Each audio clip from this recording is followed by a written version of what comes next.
మీరు ఏ స్వామి పాదములు పట్టి నమస్కరిస్తే మీ మనస్సుకి అటువంటి జవము కలుగుతుందో అటువంటి స్వరూపము, అటువంటి సాధకుడు, అటువంటి భక్తుడు, అటువంటి పరబ్రహ్మము హనుమా.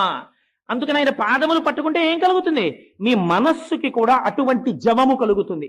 అటువంటి జవమున్న, అటువంటి మనసున్న మనిషి ఎవడో వాడు మాత్రమే సమాజమునకు ఆస్తి. వాడు 10 మందిని తనతో పాటు తీసుకెళ్ళగలుగుతాడు. 10 మందికి మంచి మాట చెప్పగలుగుతాడు. 10 మందిలో ఉత్సాహము నశించిపోయి కష్టంలో ఉన్నవాడిని బతికేటట్టు చెయ్యగలుగుతాడు. ఇంకింతకన్నా ఏం కావాలండి? చచ్చిపోయేవాడిని కూడా బతికించగలిగితే ఎవడి మాట చెప్పాడో వాడి జన్మ సార్థకత పొందినట్టే. ఇది మీకు రావాలంటే, మనస్సుకు అటువంటి జవము కలగాలంటే ఎక్కడి నుంచి వచ్చింది జవం? బాగా జ్ఞాపకం పెట్టుకోండి.